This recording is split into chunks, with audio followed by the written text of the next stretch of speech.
Hello doctor. ఒకప్పటితో పోలిస్తే నేటి జంటలు ఉరుకుల పరుగుల జీవితంతో సతమతమవుతూ సంతానలేమి సమస్యతో బాధపడుతున్నారు. అలాగే హార్మోనల్ ఇంబ్యాలెన్స్తో చాలా సమస్యలు కొని తెచ్చుకుంటున్నారు. సో మీకు సంతానలేమికి సంబంధించి ఎటువంటి సమస్యలున్నా సందేహాలున్నా కూడా స్క్రీన్ మీద కనిపిస్తున్న నెంబర్స్కి కాల్ చేసి నివృత్తి చేసుకోవచ్చు.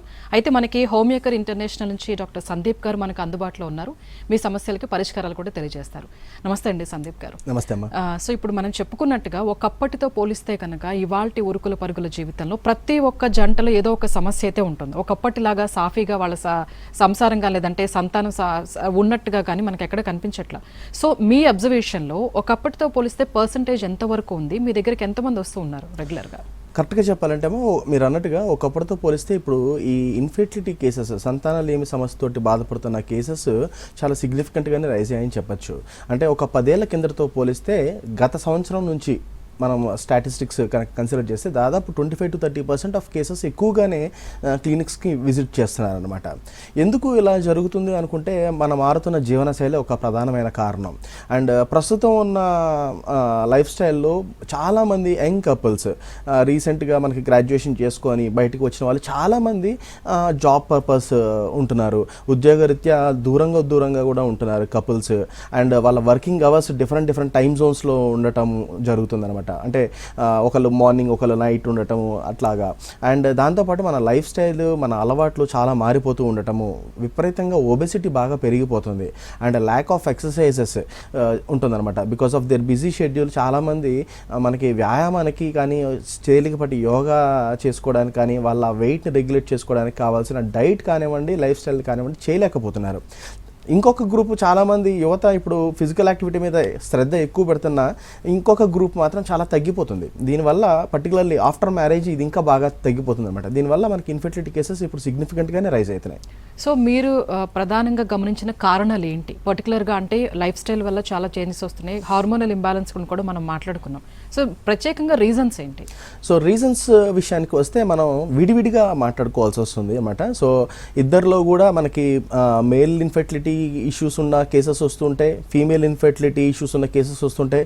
కొన్ని కపుల్స్లో మనకి బోత్ ఇద్దరు భార్యాభర్తలకి ఇద్దరికి సమస్యలు ఉంటాయి అనమాట. దీన్ని ఒకరికి ఎక్కువ ఒకరికి తక్కువ అని చెప్పలేమమ్మా. కరెక్ట్గా చెప్పాలంటే 33% కింద మనం కన్సిడర్ చేసుకోవచ్చు. సో ముఖ్యంగా మనకి మేల్ ఇన్ఫెర్టిలిటీ విషయాన్ని గురించి మనం మొదటగా మాట్లాడాలంటే ఎందుకు మొదట చెప్తున్నానంటే, ఎనీ ఇన్ఫెర్టిలిటీ కపుల్ వచ్చింది అంటే ఫస్ట్ అసలు మేల్ సైడ్ నుంచి ఏమైనా రీజన్స్ ఉన్నాయా అనేది మనం చూడాల్సిన అవసరం ఉంటుందన్నమాట. ఎందుకంటే మనకి శుక్రకణాల్లో ఏమన్నా సమస్య ఉంటున్నప్పుడు మనకి అసలు బేసిక్గా సంతానం కలిగే అవకాశమే తక్కువ ఉంటుంది. సో ఫస్ట్ మనం ఎవాల్యుయేషన్ ఖచ్చితంగా ముందు మనం సెమినాల్స్ తోటే స్టార్ట్ చేస్తాం. సో అందుకని మేల్ ఇన్ఫెర్టిలిటీ గురించి నేను మొదట మాట్లాడదలుచుకున్నాను. సో మేల్ ఇన్ఫెర్టిలిటీ విషయానికి వస్తే మనకి ఇప్పుడున్న ప్రజెంట్లో ఇందాక నేను చెప్పినట్టుగా విపరీతమైన స్ట్రెస్ బాగా ఎక్కువైపోవటం, సెడెంటరీ లైఫ్ స్టైల్ బాగా ఎక్కువైపోవటం అనేది జరుగుతూ ఉంటుంది. దీంతోపాటు కామన్గా మా క్లినిక్లో కామన్ కాజ్ ఏంటి అంటే మనకి వారికోజీల్ ఉండటం లేదా హైడ్రోసీల్ ఉండటం. అంటే టెస్టికల్స్లో మనకి స్పర్మ్స్ ఎక్కడైతే తయారైతాయో ఆ నాళాలు బాగా వదిలైపోవటం జరుగుతుంటుంది. దాన్ని మనం వారికోసీల్ అంటాం. అలాగే అక్కడ ఇన్ఫెక్షన్ ఉండటం, నీరు చేరటం, దాన్ని హైడ్రోసీల్ అంటూ ఉంటాం అనమాట. ఇది ఒక ప్రధానమైన కారణంగా చెప్పుకోవచ్చు. రెండోది వచ్చేసరికి మనకి కొంతమందిలో ఫీమేల్ హార్మోన్స్ అంటే FSH కానివ్వండి, LH కానివ్వండి సిగ్నిఫికెంట్గా ఎక్కువగా ఉంటుంది అనమాట, ఉండాల్సిన స్థాయి కంటే కూడా. సాధారణంగా మగవాళ్ళలో అది చాలా తక్కువ స్థాయిలో ఉంటుంది. టెస్టోస్టెరాన్ హార్మోన్ మంచి లెవెల్స్లో ఉంటాయి.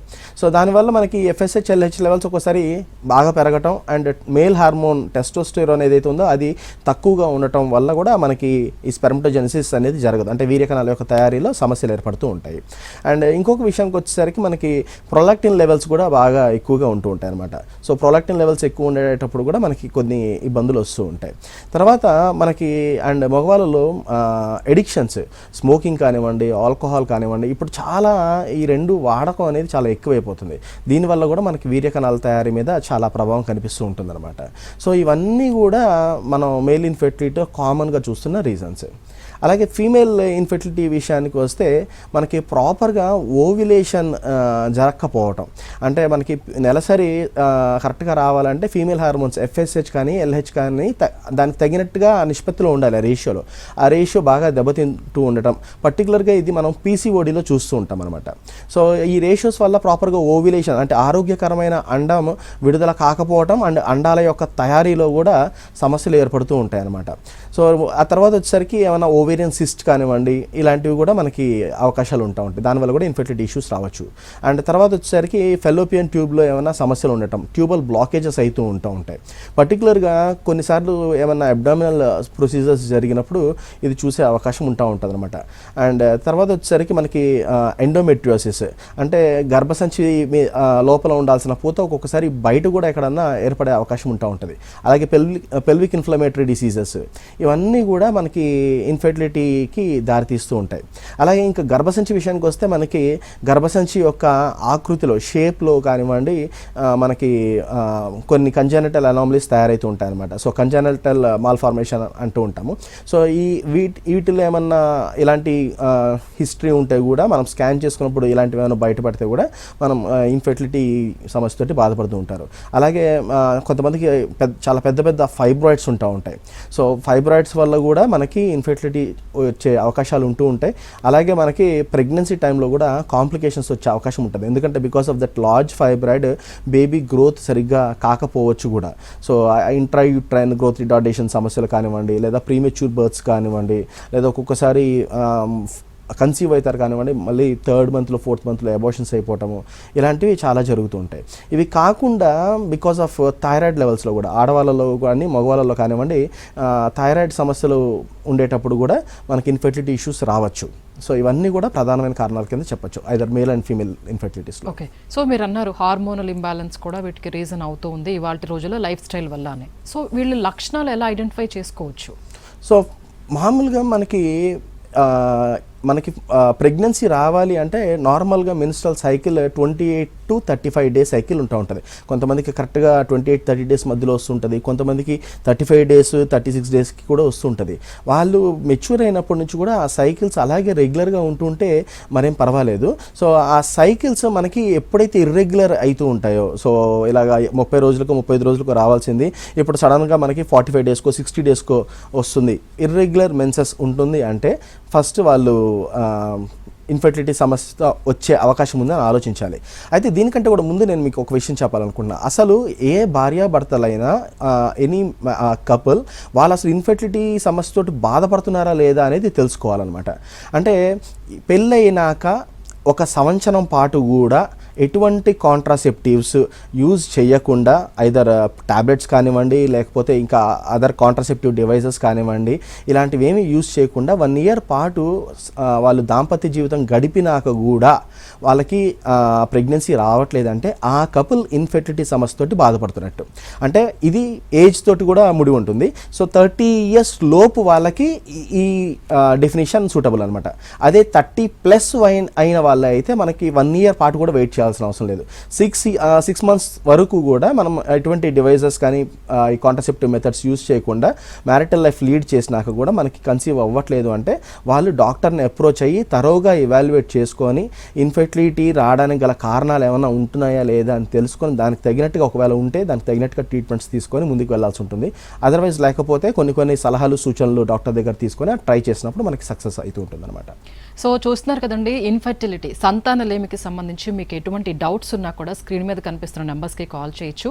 హోమేకేర్ ఇంటర్నేషనల్ నుంచి మనకి డాక్టర్ సందీప్ గారు అందుబాటులో ఉన్నారు. మీరు కాల్ చేసి డాక్టర్ గారితో మాట్లాడచ్చు. సో ఇప్పుడు మనం ఏజ్ గురించి మాట్లాడాం డాక్టర్ గారు. ఇవాళ రేపు చాలామంది ఒకప్పటితో పోలిస్తే కరెక్ట్ ఏజ్లో పెళ్ళిళ్ళు చేసుకోకపోను తర్వాత మళ్ళీ ఈ సంతానలేమి సమస్యతో బాధపడుతూ ఉన్నారు. IVFలు అనేవి చాలా ట్రై చేస్తున్నారు. మనం ఇవాళ చూస్తే ఒకప్పుడు ఎక్కడో ఒక చోటు ఉండేది IVF సెంటర్ అనేది, ఎక్కడో లాంగ్లో, ఇక్కడ ఇవాళ చాలా పుట్టుకొచ్చేసినాయి. సో దీనికి అసలు రీజన్స్ ఏంటి? ఈ ఏజ్ అనేది కూడా ఎంతవరకు ఇంపార్టెంట్? సో మనకి నార్మల్గా హెల్దీ ఏజ్ ఫర్ మ్యారేజ్ అంటూ ఇదివరకు ఏమైనా ఉండేదేమో, కానీ ఇప్పుడు ప్రజెంట్ ఎవరు అలా ఫాలో అవ్వట్లేదండి. అందరూ కూడా వాళ్ళ కెరీర్ మీద ఫోకస్ పెట్టడము, కుటుంబ బాధ్యతల మీద ఫోకస్ పెట్టడము, ఇలాంటివి చాలా మందిలో ఉంటూ ఉంటాయి. ఇదివరకు మనం 25 years వస్తే చాలు పిల్లని హడావుడి పెట్టేవాళ్ళు మనకి ఇళ్ళలో, కానీ ఇప్పుడు ఇది తగ్గిపోతుంది. But 25 to 30 years of age గ్రూప్లో మనం మ్యారేజ్ చేసుకోవటం అనేది చాలా మంచి విషయం అండి. ఎందుకంటే ఆ టైంలో మన హెల్త్ కూడా పర్ఫెక్ట్గా ఉంటుంది, ఫిట్నెస్ మంచిగా ఉంటుంది, ఇటువంటి కోమార్బిడిటీస్ లైక్ షుగర్లు, బీపీలు ఇవన్నీ కూడా చాలా తక్కువ ఉంటుందన్నమాట అవకాశం ఉండడానికి. కాబట్టి మనం ఆ ఏజ్ గ్రూప్లోనే పెళ్లి చేసుకొని మనం ఒక కుటుంబాన్ని ఏర్పరచుకోవటం అనేది చాలా మంచి విషయం. అండ్ మన రీప్రొడక్టివ్ సిస్టమ్ అంతా కూడా చాలా హెల్దీగా కూడా ఉంటుంది ఆ టైంలో. కాబట్టి పర్టికులర్లీ ఆడవాళ్ళు, ఎందుకంటే వాళ్ళు 9 నెలలు ప్రెగ్నెన్సీ కంటిన్యూ చేయాలి, ఆ తర్వాత కూడా వాళ్ళలో చాలా రకాల కాంప్లికేషన్స్, ఇబ్బందులు వస్తూ ఉంటాయి. సో వాళ్ళు మళ్ళీ సెకండ్ కిడ్కి ప్రిపరేషన్ కూడా వాళ్ళు ప్రిపేర్ అవ్వాలి. అట్లీస్ట్ మినిమం 3 years అన్న బిట్వీన్ 2 kids ఉండటం అనేది చాలా మంచి విషయం. కాబట్టి మనం అందుకనే 25 to 30 years ఏజ్ మధ్యలో కనుక మనం ఫస్ట్ కిడ్ ప్లాన్ చేసుకోగలిగితే, ఈవెన్ సెకండ్ కిడ్ కావాలి అనుకుంటే కూడా మనకి హెల్దీ ఏజ్ గ్రూప్లో ఉండగానే అది అవుతుంది. సో ప్రజెంట్ ఇప్పుడు ఈ సినారియో చాలా వరకు మార్పులు అవుతున్నాయి because of so many factors, కుటుంబ బాధ్యతలు, కెరీర్ అలాగా. సో బట్ 30+ తర్వాత మనకి అందుకనే ఇందాక అనుకున్నట్టుగా మనం 6 months ట్రై చేసినాక కూడా కాలేదంటే ఇమీడియట్గా ఎవాల్యుయేట్ చేసుకోవటమే మంచిది. అండ్ 30+ తర్వాత పెళ్ళిళ్ళు చేసుకున్నప్పుడు కొంచెం పిల్లలు కావాలనుకునేటప్పుడు మనం ఇంకా లేట్ చేయకుండా మనం తొందరగా ప్లాన్ చేసుకోవటమే మంచిది. అది నా అభిప్రాయం. అండ్ ఇంకొకటి ఏంటంటే మనం ఇక్కడ ఏజ్తో కూడా పోటీ పడాల్సిన అవసరం ఉంటుంది, పర్టికులర్లీ ఫీమేల్స్లో. ఎందుకంటే ఇప్పుడు చాలా మందిలో ఎర్లీ మెనోపాజ్ కూడా వచ్చేస్తుంది. ఇదివరకు మనకి 45+ అయితే కానీ మెనోపాజ్లో ల్యాండ్ అయితే ఉంటారు, కానీ ఇప్పుడు చాలామంది ఈవెన్ 38-40 మధ్యలోనే మనకి మెనోపాజ్లో ల్యాండ్ అప్ అయిపోతున్నారు అనమాట, ఎర్లీ మెనోపాజ్. కాబట్టి మనం ఆ స్టేజ్కి వెళ్ళినాక మనం ఏమీ చేయలేం.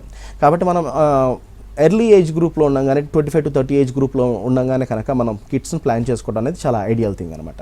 సో డిజార్డర్స్ రాకుండా, ఇన్ఫెర్టిలిటీ సమస్యలు అనేవి రాకుండా కప్పులు అనేవాళ్ళు ఎలాంటి జాగ్రత్తలు తీసుకోవాలి? మెయిన్గా అలవాట్లండి. సో మనం మన లైఫ్ స్టైల్లో చాలా మార్పులు చెందుతున్నాయి. వెస్టర్నైజేషన్, మోడర్న్ లైఫ్కి మనం చాలా అలవాటు పడిపోతున్నాం. సో అలా కాకుండా ఒక ఆరోగ్యకరమైన లైఫ్ స్టైల్, ఒక మంచి డిసిప్లైన్డ్ లైఫ్ ఉండటం చాలా మంచిదండి. అంటే రకరకాల జాబ్స్ వల్ల ఇప్పుడు నైట్ షిఫ్ట్స్ ఉండటం, ఇర్రెగ్యులర్ ఆడ్ అవర్స్లో చేస్తున్నా కానీ మన ఆరోగ్యానికి కావాల్సిన యొక్క డైట్ని కానివ్వండి అండ్ బేసిక్ ఫిట్నెస్ కానివ్వండి అది మెయింటైన్ చేయాల్సి ఉంటుంది. సో రెగ్యులర్గా వాక్కి వెళ్ళటం, లేదా జిమ్కి వెళ్ళటం, లేదా వాళ్ళకి ఇష్టమైన స్పోర్ట్ ఎంచుకొని వాళ్ళు ఆ ఫిట్నెస్ లెవెల్స్ని మెయింటైన్ చేయటం, ఒబీస్ కాకుండా, ఊబకాయం రాకుండా చూసుకోవటం అనేది చాలా మంచి విషయం. అండ్ యంగ్ కపుల్స్ అయితే ఇద్దరు చక్కగా భార్యాభర్తలు ఇద్దరు కలిసి ఆ ప్లాన్ కనుక చేసుకోగలిగితే వాళ్ళిద్దరి మధ్యలో బాండింగ్ కూడా చాలా ఏర్పడుతుంది. ఒకళ్ళకొకళ్ళు తోడ్పాటు పడటం కూడా వాళ్ళకి అది ఆ రిలేషన్ బిల్డప్ అవుతుంది. సో దానివల్ల వాళ్ళ యొక్క ఫిజికల్ రిలేషన్ కూడా చాలా మంచిగా ఉంటుంది. కాబట్టి మనకి ఈ ఇన్ఫెర్టిలిటీ ఇష్యూస్ రాకుండా ఉండే అవకాశం ఉంటుందన్నమాట. అండ్ కోమార్బిడిటీస్, పర్టికులర్లీ ఇప్పుడు ఫ్యామిలీ హిస్టరీస్, డయాబెటీస్ కానీ, థైరాయిడ్ కానివ్వండి, ఇలాంటివి చాలా ఎక్కువైపోతున్నాయి. కాబట్టి అంటే మన తల్లిదండ్రులకి అవి ఉన్న కేసెస్ చాలా ఎక్కువైతున్నాయి అన్నమాట. సో నెక్స్ట్ జనరేషన్స్ వాళ్ళకి ఖచ్చితంగా వస్తుందని ఏమీ లేదు. But when we lead a comfortable and healthy life అవి వచ్చే అవకాశాలు కూడా తక్కువ ఉంటాయి. కాబట్టి మనం ఈ ఏజ్ నుంచి, యంగ్ ఏజ్ నుంచి 20-25 years నుంచే మన ఆరోగ్యం మీద మన శ్రద్ధ పెట్టుకోవాల్సిన అవసరం ఇప్పుడు ఎంతైనా ఉందండి. Okay. So hormonal imbalance cases మీరు మీ క్లినిక్లో ఎంతవరకు చూసారు ఈ మధ్యకాలంలో? చాలా కేసెసే వస్తూ ఉంటాయండి. సో పర్టికులర్గా మనకి పీసీఓడి అండ్ హైపోథైరాయిడ్ కేసెస్ చాలా ఎక్కువగా చూస్తూ ఉంటాం అన్నమాట.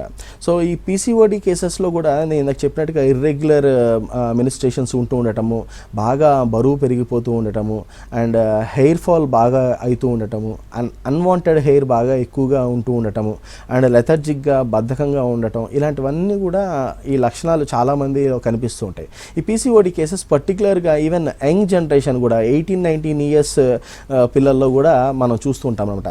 సో ఇక్కడ మనం కొంత లైఫ్ స్టైల్ని కనుక మార్చుకోవడానికి ప్రయత్నం చేసి ఆ ఇర్రెగ్యులర్ పీరియడ్స్ ఉంటున్నప్పుడే కనుక మనం పెళ్ళికి ముందరనే కనుక మనం ట్రీట్ చేసుకోగలిగితే మనకి ఆఫ్టర్ మ్యారేజ్ ఇన్ఫెర్టిలిటీ ఇష్యూస్ రాకుండా ఉంటాయండి.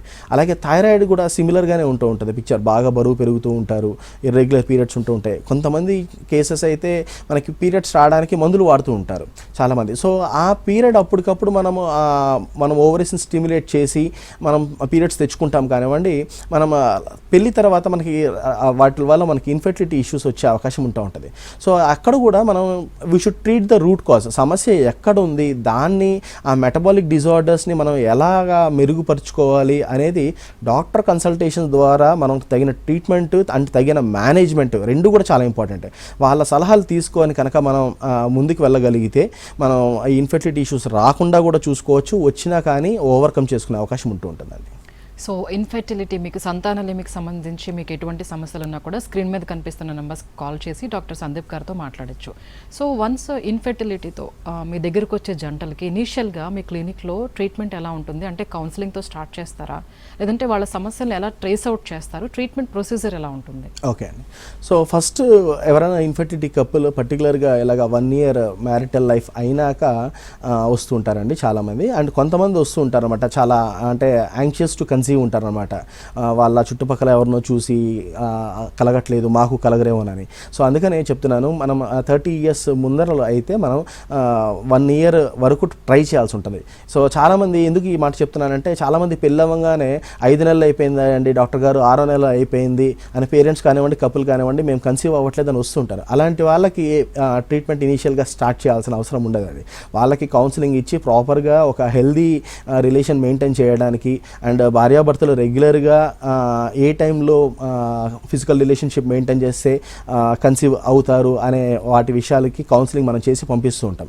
అదే 1 year దాటింది, మ్యారిటల్ లైఫ్ అయ్యింది, 1 year పాటు కూడా వాళ్ళు ఒక మ్యారిటల్ లైఫ్ లీడ్ చేసినాక కూడా మనకి ప్రెగ్నెన్సీ రావట్లేదు అంటే అప్పుడు మనం ఫస్ట్ ఎవాల్యుయేట్ చేయాల్సిన అవసరం ఉంటుందండి. సో బేసికల్గా మనం ఎవాల్యుయేషన్లో ముందు ఇందాక చెప్పినట్టుగా మగవాళ్ళలో మనం సెమెన్ అనాలిసిస్ చేయిస్తాము. సో ఆ సెమెన్ కౌంట్స్ కనుక 60 million to 120 million వరకు ఉండాలండి. ఇది నార్మల్ కౌంట్ అనమాట. అలాగే మనము ఈ స్పర్మ్ యొక్క ఆకృతి, షేప్ కూడా మనకి కరెక్ట్గా ఉండాలి. సో ఇది తల మెడ తోక కలిగి ఉంటుంది.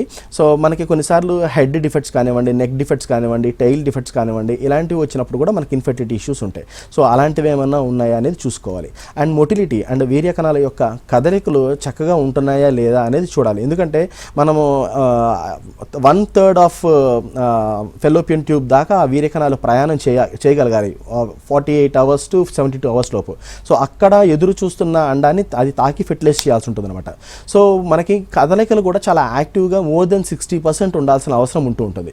అలాగే నార్మల్ ఫార్మ్స్ కూడా 66 to 65% ఎక్కువగా ఉండాలి. ఇది నార్మల్ సెమెన్ అనాలిసిస్ అనమాట. సో ఈ 3 కరెక్ట్గా ఉన్నప్పుడే మనకి ఛాన్సెస్ ఎక్కువ ఉంటాయి కన్సీవ్ అవ్వడానికి. వీటిల్లో ఎక్కడన్నా లోపాలు ఉంటే మనం దానికి తెలుసుకోవడానికి, దానికి ట్రీట్ చేయడానికి, అండ్ ఇది ఇలా రావడానికి గల కారణాలు ఏమున్నాయో మళ్ళీ మనం ఎతకాల్సి ఉంటుంది. అప్పుడు మనం హార్మోన్ అనాలిసిస్ కానివ్వండి, ఉదాహరణకి థైరాయిడ్, టెస్టోస్టెరాన్, FSH, LH ఇలాంటివన్నీ మనం చేస్తుంటాం. అలాగే అల్ట్రాసోనోగ్రఫీ, స్క్రోటమ్ అల్ట్రాసోనోగ్రఫీ చేసుకోవాల్సి ఉంటుంది. ఇవి ఎవాల్యుయేట్ చేసుకొని ఆ రూట్ కాజ్ని కూడా మనం ఐడెంటిఫై చేసి మనం ఆ వ్యక్తికి మనం ట్రీట్మెంట్ ఇవ్వాల్సి ఉంటుందన్నమాట. అలాగే ఫీమేల్స్లో కూడా మనకి మెన్సెస్ కరెక్ట్గా ఉంటుందా లేదా, లేకపోతే ఇర్రెగ్యులారిటీస్ ఉంటున్నాయా, ఎంత ఇర్రెగ్యులర్గా ఉంటుంది అనేది చూడాల్సి ఉంటుంది. సో దానికి తగిన కారణాలన్నీ కూడా మనం ఎవాల్యుయేట్ చేయాల్సి ఉంటుంది. పర్టికులర్గా ఫస్ట్ అల్ట్రాసోనోగ్రఫీ, USG అబ్డామిన్ చేయాల్సి ఉంటుంది. ఏమైనా PCOD ఇష్యూస్ కానీ, ఏమైనా సింగిల్ సిస్టర్ ఇష్యూస్ ఏమన్నా ఉన్నాయా అనేది తెలుసుకోవాల్సి ఉంటుంది. సో దాంతోపాటు మనకి మిగతా హార్మోన్స్, ప్రొలాక్టిన్ కానివ్వండి, థైరాయిడ్ కానివ్వండి, అండ్ FSH, LH లెవెల్స్ కానివ్వండి, అండ్ ఈ లెవెల్స్ అన్నీ ఎలా ఉన్నాయి చూసుకోవాల్సి ఉంటుంది. అండ్ ఇంకేమైనా ట్యూబల్ బ్లాకేజెస్ ఏమైనా ఉన్నాయా అని తెలుసుకోవడానికి మనం HSG చేయాల్సి ఉంటుంది అనమాట. ఇవి బేసిక్. ఇది ఎవరన్నా చేయించుకోవాల్సిన అవసరం ఉంటుంది, ఎందుకంటే మనకి కాజ్ ఎక్కడ అవుతుంది అనేది మనం తెలుసుకోవడానికి. సో దాన్ని బట్టి మనం ఫర్దర్గా వాళ్ళకి ట్రీట్మెంట్ సజెస్ట్ చేస్తూ ఉంటాం అనమాట. సో ఇద్దరిలో ఎవరికో ఒకరికే సమస్య ఉంటుందంటే మనం వాళ్ళకి ట్రీట్ చేయాల్సిన అవసరం ఉంటుంది. వాళ్ళ రిపోర్ట్స్లో కనుక ఇద్దరికి కూడా కొంచెం అబ్నార్మాలిటీస్ ఉన్నాయంటే వాళ్ళిద్దరికీ కూడా మనం ట్రీట్ చేయాల్సి ఉంటుంది. ఎందుకంటే మనం ఈ ఇన్ఫెర్టిలిటీ 2 పట్టాల మీద వెళ్ళాల్సిన బండి అనమాట. సో ఒకళ్ళకి ట్రీట్ చేసి ఇంకొకరికి ట్రీట్ చేయకపోతే మనకి ప్రాపర్గా results Rao. If there is a problem, అదే ప్రాబ్లం లేకపోతే అవసరం ఉండదు. కానీ ఇద్దరికి ఏమైనా ఇష్యూస్ ఏమైనా ఉంటే కనుక ఇద్దరికి ట్రీట్ చేయాల్సి ఉంటుంది. అండ్ ఓవ్యులేషన్ ఏ టైంలో జరుగుతుంది అనేది మనకి బేసిక్ క్యాలిక్యులేట్ చేయడానికి వాళ్ళ మెన్స్ట్రల్ డేస్ ఎలా ఉంటున్నాయో ఆ మెన్స్ట్రల్ సైకిల్స్ కనుక మనం నోట్ చేసుకోగలిగితే మనం ప్రాబబుల్ డేట్ మనం పేషెంట్కి కౌన్సిల్ చేసే అవకాశం ఉంటుందన్నమాట. సో ఏ డేస్ నుంచి ఏ డేస్ మధ్యలో మనం కలవడానికి అనేది మనం చెప్తూ ఉండొచ్చు. సో అంటే ప్రతిసారి కూడా దాదాపుగా మేము సజెస్ట్ చేసేది ఏంటి అంటే భార్యాభర్తలు చాలామంది అడిగే ప్రశ్న ఏంటంటే మేము ఎంత తరచుగా కలవాలండి మేము కన్సీవ్ కావాలంటే అని అడుగుతుంటారు. సో అది వాళ్ళ యొక్క సైకిల్ని బట్టి వాళ్ళ యొక్క ఓవ్యులేషన్ డేస్ని మనం క్యాలిక్యులేట్ చేయడం బట్టి మనం చెప్పగలుగుతుంటాం ఏ రోజుల మధ్యలో మీరు కలవాల్సి ఉంటుంది అని. అలాగే చాలాసార్లు మనం every second day or third day meet అవ్వమని చెప్తాం అనమాట. ఎందుకంటే ఒక్కసారి వీర్యకణాలు బయటపడ్డాక మనకి మళ్ళీ తిరిగి ఆ స్పెర్మటోజెనసిస్ వీర్యకణాల యొక్క తయారీ అంతా అవ్వడానికి 48 నుంచి 72 గంటలు టైం పడుతుంది అనమాట. అందుకని మనం ఎవ్రీ డే కాదు every second day or third day meet అవ్వమని చెప్తూ ఉంటాం. సో మనకి ఆ డేంజర్ పీరియడ్ ఎప్పుడైతే ఉంటుందో ఓవ్యులేషన్ డేస్ ఎప్పుడైతే ఉంటాయో ఆ డేస్లో every alternate day or every second day కనుక మనం కలిసేటప్పుడు మనకి ప్రెగ్నెన్సీ వచ్చే అవకాశాలు ఎక్కువగా ఉంటాయి అనమాట. సో ఇలాగ పేషెంట్ యొక్క రీజన్స్ తెలుసుకోవాలి అండ్ వాళ్ళకి తగిన మేనేజ్మెంట్ చెప్పాలి. అప్పుడు మనకి ఇన్ఫెర్టిలిటీ కేసెస్ నుంచి ఓవర్కమ్ చేయగలుగుతాం. సో వన్స్ మీరు ఈ జంటలకి మెడికేషన్ ఎప్పుడు స్టార్ట్ చేస్తారు, మెడికేషన్ స్టార్ట్ చేసిన తర్వాత వాళ్ళకి మీరు ఏమని సజెషన్స్ ఇస్తూ ఉంటారు, వాళ్ళు ఎలాంటి జాగ్రత్తలు తీసుకోవాలి? సో వన్స్ ఈ ట్రీట్మెంట్ మనకి ఎక్కడ రీజన్స్ ఉన్నాయి, ఈ ఇన్ఫెర్టిలిటీ రావడానికి గల కారణాలు ఏంటి అని తెలుసుకున్నాక వాళ్ళకి ట్రీట్మెంట్ అవసరమైతే వాళ్ళకి ట్రీట్మెంట్ కూడా సజెస్ట్ చేస్తామండి. వాళ్ళ ట్రీట్మెంట్ సజెస్ట్ చేసినాక వాళ్ళ యొక్క లైఫ్ స్టైల్ని కొంచెం హెల్దీగా ఉంచుకోమని చెప్తాం. పర్టికులర్గా ఇంకొక విషయం ఎక్కడ వస్తుందంటే చాలామంది ట్రీట్మెంట్కి వస్తారు కానివ్వండి, వాళ్ళిద్దరూ రెగ్యులర్గా అసలు ఒక ఫిజికల్ రిలేషన్షిప్ మెయింటైన్ చేయరు. బికాస్ ఆఫ్ స్ట్రెస్ కావచ్చు, బికాస్ ఆఫ్ సమ్ ఆర్గ్యుమెంట్స్, దీనివల్ల కూడా ఒకళ్ళ మీద ఒకళ్ళు అలుగుతూ ఉండటం, ఇలాంటి కేసెస్ కూడా చాలా ఉంటాయి అనమాట. అసలు ముందు భార్యాభర్తలే కలవకపోతే మనకి ఇన్ఫెర్టిలిటీని ఎలా ఓవర్కమ్ చేస్తాము కదా. సో ఒక హెల్దీ రిలేషన్ ఉండాలండి. ముందు ఒక bonding between a wife and husband is very much essential for to overcome infertility.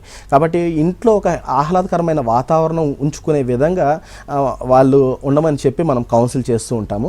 అలాగే వాళ్ళ యొక్క డైట్ గురించి కూడా ఒక హెల్దీ డైట్, ఇప్పుడు చాలామంది ఇందాక నేను చెప్పినట్టుగా జంక్ స్నాకింగ్కి బాగా అలవాటు పడుతున్నారు. అలా కాకుండా చక్కగా లీఫీ వెజిటేబుల్స్ కానివ్వండి, కూరగాయలు బాగా తీసుకోమని చెప్తూ ఉంటాం. అండ్ ఆల్మండ్స్ కానివ్వండి, వాల్నట్స్ కానివ్వండి, డేట్స్ కానివ్వండి, ఇవి తీసుకోమని చెప్తూ ఉంటాం. ఆ మగవాళ్ళకైతే ఎగ్ వైట్స్ తీసుకోమని చెప్తూ ఉంటాం అనమాట. అండ్ అలాగే మనకి జింక్ కానివ్వండి, మెగ్నీషియం కానివ్వండి చాలా ఇంపార్టెంట్ కాబట్టి మనకి ఫ్రూట్స్, విటమిన్ సి కానివ్వండి, విటమిన్ డి, ఈ 4 కూడా మనకి మేల్ ఇన్ఫెర్టిలిటీని ఓవర్కమ్ చేయడానికి చాలా అవసరం అనమాట. సో ఇవి కంటెంట్ ఉన్న ఫ్రూట్స్ ఫుడ్ ఎక్కువ తీసుకోమని చెప్తుంటాం. ఉదాహరణకి మనకి సిట్రస్ ఫ్రూట్స్ కానివ్వండి, ఆమ్లా కానివ్వండి మనం తీసుకోమని చెప్తాం. అలాగే మనకి సన్లైట్లో రెగ్యులర్గా వాకింగ్ చేయమని చెప్తాం. దానివల్ల మనకి వెయిట్ పుట్ ఆన్ కాకుండా ఉంటాం అండ్ విటమిన్ డి అబ్సార్ప్షన్ కూడా మనకి బాగా పెరుగుతూ ఉంటుంది అనమాట. సో ఈ కైండ్ ఆఫ్ అప్రోచ్ ఉంటుంది. And at the same time addictions ఏమైనా ఉంటే, పర్టికులర్లీ బూజింగ్ హిస్టరీ ఏమైనా ఉంటే మనం కంప్లీట్గా అవాయిడ్ చేయమని చెప్తాం. ఎందుకంటే ఎంత వాళ్ళు అవాయిడ్ చేస్తే మనకి ఈ స్పెర్మటోజెనసిస్ జరిగే అవకాశం అంత మంచిగా డెవలప్ అవుతుంది. సో హోమియో కేర్లో ఇప్పటివరకు, ఎందుకంటే చాలామందికి హోమియో అంటే ది బెస్ట్ రిజల్ట్ ఉంటుంది కానీ కొంచెం స్లో ప్రాసెస్ ఉంటుంది అనేది ఒక డౌట్ ఉంటుంది. సో సక్సెస్ రేట్ ఎంతవరకు ఇప్పుడు ఉంది, అలాగే ఎంతమంది చక్కగా సంతానంతో బయటకు వెళ్ళిన వాళ్ళు ఉన్నారు? ఓకే అండి, హోమియో కేర్ ఇంటర్నేషనల్లో ఈ ఇన్ఫెర్టిలిటీ కేసెస్ యొక్క సక్సెస్ రేట్ చాలా మంచి పర్సంటేజ్ ఉందని చెప్పచ్చు అండి. ఎందుకంటే 85 to 90% కేసెస్ చాలా సక్సెస్ అవుతూ ఉంటాయండి. అది మనం అనుకున్న టైంలో మనకు అవుతుందా లేదా అనేది మనం చూసుకోవాల్సి ఉంటుంది. ఒక్కొక్కసారి కొద్దిగా అటు ఇటు కావచ్చు. ఎందుకంటే ఇన్ఫెర్టిలిటీ అనేది మనం అంతా ట్రీట్ చేసి రూట్ కాజ్ని రెక్టిఫై చేసినాక కూడా వెరీ ఫస్ట్ సైకిల్లోనే అవ్వకపోవచ్చు.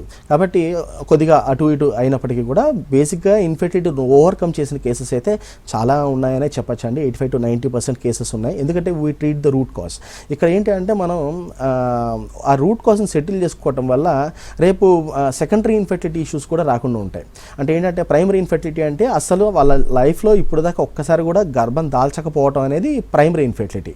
అలాగే సెకండరీ ఇన్ఫెర్టిలిటీ అంటే ఫస్ట్ బేబీ వచ్చేస్తుంది కానీ సెకండ్ బేబీ ఒక 5 years తర్వాత ప్లాన్ చేసినప్పుడు అప్పుడు భార్య కన్సీవ్ కాదు. ఈ 5 సంవత్సరాల్లో ఇంకో కొత్త సమస్యలు వస్తూ ఉంటాయి. లేకపోతే ఒక్కొక్కసారి అబార్షన్ అయిపోతూ ఉంటుంది అనమాట. కొంత 2 సార్లు 3 సార్లు కన్సీవ్ అవుతున్నావు కానీ 3వ నెల 4వ నెలలో అబార్షన్ అయిపోతూ ఉంటుంది. సో వాటిని సెకండరీ ఇన్ఫెర్టిలిటీ కేసెస్ అంటూ ఉంటారు అనమాట. సో ఇక్కడ మనం ఈ రూట్ కాజ్ని సెటిల్ చేసుకోవటం వల్ల రేపు సెకండరీ ఇన్ఫెర్టిలిటీ కేసెస్లో కూడా మనకి ఇబ్బందులు రాకుండా ఉంటూ ఉంటాయి అనమాట. సో ఆ విధంగా అప్రోచ్ ఉంటుంది కాబట్టి సక్సెస్ రేట్ చాలా ఎక్కువ ఉంటుంది. ఓకే, జనరల్గా మీరు ఇట్లా వచ్చే జంటల్ని సిట్టింగ్స్తోనే వాళ్ళని సెట్ చేస్తూ ఉంటారా, లేదంటే చెప్తూ ఉంటారా మీరు వాళ్ళకి పలానా టైంలో రావాలి అనేసి అట్లా? ఓకే అండి. సో వాళ్ళకి ఏంటి అంటే ఎవ్రీ మంత్ కన్సల్టేషన్ ఉంటుంది అండి. సో వాళ్ళ యొక్క సైకిల్స్ రెగ్యులరైజ్ అవుతున్నాయా లేదా, అండ్ లేకపోతే ఒక మేల్ పర్సన్లో మళ్ళీ కౌంట్స్ పెరుగుతున్నాయా లేదా అనేది మనం చూసుకుంటూ ఉండాలి. జనరల్లీ మగవాళ్ళలో అయితే మనము ఒక 6 monthsకి ఒకసారి మనం చెక్ చేసుకుంటే చాలా ఐడియల్గా ఉంటుంది అనమాట. అండ్ సైకిల్స్ ఇంప్రూవైజ్ అవుతున్నాయా లేదా చూసుకోవాల్సి ఉంటుంది. డిపెండింగ్ అపాన్ కపుల్ యొక్క ఏజ్ కానివ్వండి, వాళ్ళ యొక్క కోమార్బిడిటీస్ కానివ్వండి, మిగతా BMI కానివ్వండి ఎలా ఉందో చూసుకొని మనం ఒక్కొక్కసారి ఫాలిక్యులర్ స్టడీస్ కూడా చేసుకుంటూ ఉంటాం అనమాట.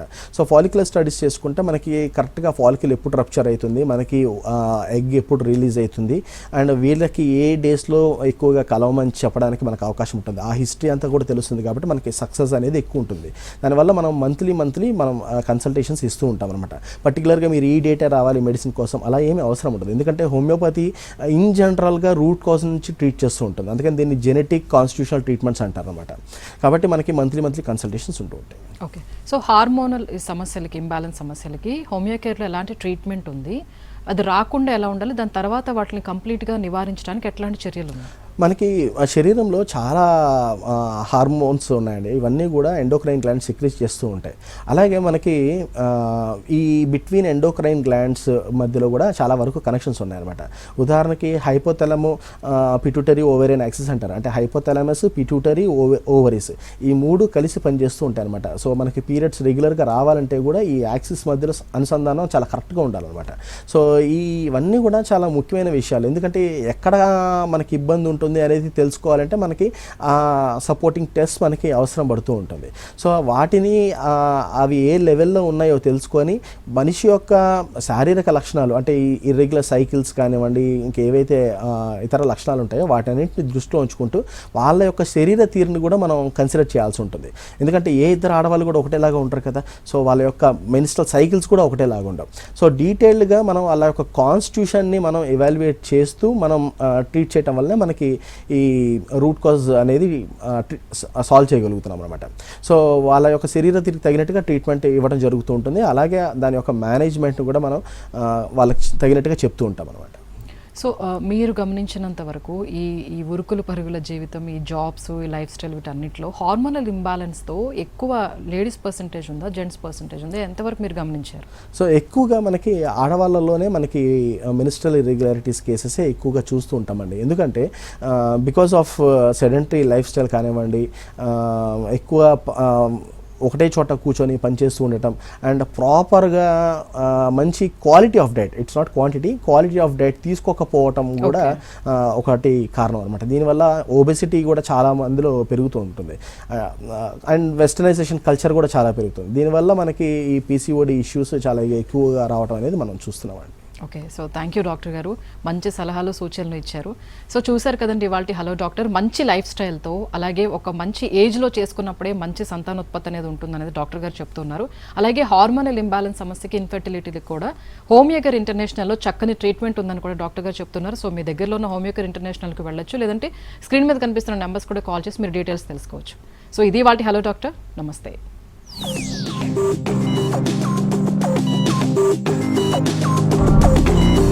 Thank you.